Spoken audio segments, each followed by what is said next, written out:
everyone, welcome to English with Lara. امیدوارم که حالتون خوب باشه و این ویدیو هم بتونه بهتون یه نکته جدید یاد بده.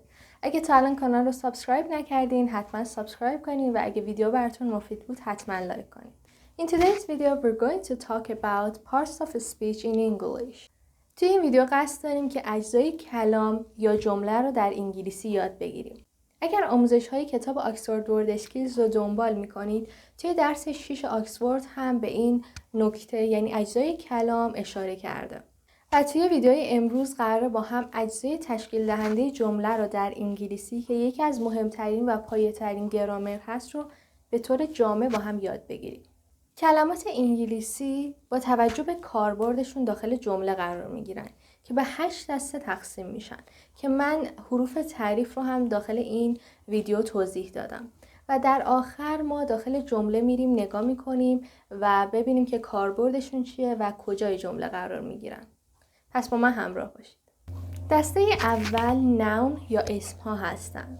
اسمها به کلماتی گفته میشن که برای نامیدن اشخاص، حیوانات یا اشیا به کار میرن. اگه بخوایم جزئی‌تر بهشون نگاه کنیم اسمها به 6 دسته تقسیم میشن و ما فقط به خاطر اینکه تشخیص بدیم که چه کلماتی اسم هستن توی این ویدیو یه اشاره کوتاه بهشون میکنیم.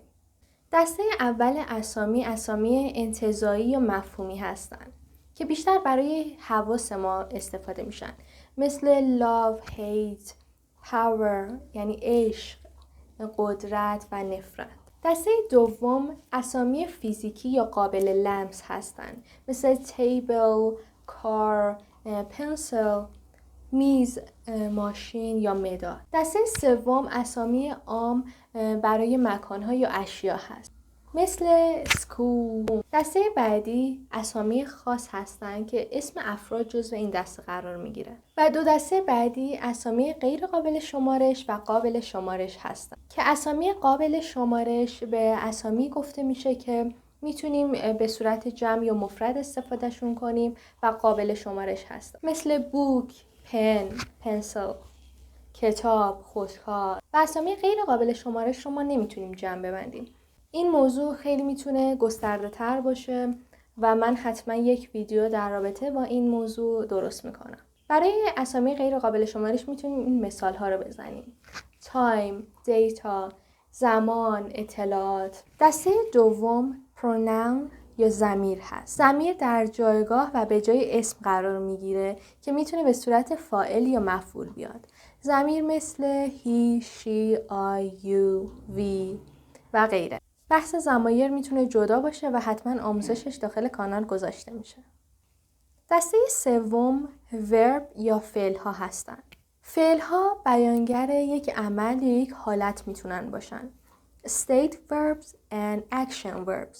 State verb برای بیان حالت افراد استفاده میشه، مثل be, feel, have، بودن، داشتن، احساس کردن. و action verbs برای بیان یک عمل استفاده میشه، مثل speak, do, play، صحبت کردن، انجام دادن، بازی کردن. دسته چهارم adjective یا صفت هستن. صفت ها کلماتی هستن که اسم و ضمیر رو توصیف میکنن و میتونن قبل از اسم یا بعد از اسم و ضمیر بیان. به طور مثال warm, cold, happy, sad، گرم، سرد، خوشحال یا ناراحت. دسته پنجم adverb یا قیدها هستند. قیدها کلمات رو توصیف میکنن که قیدها شامل این دسته ها هستند: قید زمان today, tomorrow، قید مکان inside, outside، قید حالت loudly, slowly، قید تکرار always, never و غیره هستند. دسته ششم preposition ها یا حروف اضافه هستند که حروف اضافه رابطه بین کلمات رو در جمله مشخص میکنه. به طور مثال at, into, by, for که من یک ویدیو کوتاه در رابطه با حروف اضافه زمانها و مکانها درست کردم که لینکش رو میذارم این بالا، میتونین اونم تماشا کنید. دسته هفتم conjunction یا کلمات ربط هستند که کلمات یا عبارتها رو به هم ربط میدن و رابطهشون رو مشخص میکنن. به طور مثال and, or, but و یا اما. دسته هشتم اینترجکشن یا حروف ندا هستند. اینها کلماتی هستند که عواطف و احساسات ما رو با اصوات خاص بیان میکنن. به طور مثال هی، او، اوچ و غیره. یه دسته دیگه هم هست که من میخوام اضافه کنم اینجا، آرتیکل یا حروف تعریف هست که ما بیشتر با معرفه و نکره میشناسیمشون و برای این استفاده میشن که ما کلمات رو بهتر بشناسیم. به طور مثال ا، ان، د. و در آخر یک جمله برای مثال میزنم که جایگاهشون رو داخل جمله یاد بگیرید. بریم با هم ببینیم. این جمله که برای مثال براتون آوردم تمام اجزای کلام داخل این جمله اومده که با هم یاد میگیریم. The old tired man was sitting under a tree and patiently waiting for his son to arrive. The old and tired man. The اینجا آرتیکل یا حروف تعریف هست. برای اینکه ما بهتر اسم رو بفهمیم استفاده شده. Old, tired. Old, tired. Old به معنی پیر، tired به معنی خسته. Old, tired man. من به معنی مرد هست و اسم هست. پس old, tired man مرد خسته پیر. Old and tired adjective یا صفت هستن که دارن اون اسم رو توصیف میکنن. Was sitting نشسته بود. داره حالت اون مرد رو داره برامون توصیف میکنه. فعل، ورب. Under a tree. Under a tree. Tree به معنی درخت یک اسم هست. A tree همونطوری که گفتم حروف تعریفه. یعنی یک درخت. Under یعنی زیر. preposition هست. حروف اضافه هست. زیر یک درخت. And patiently.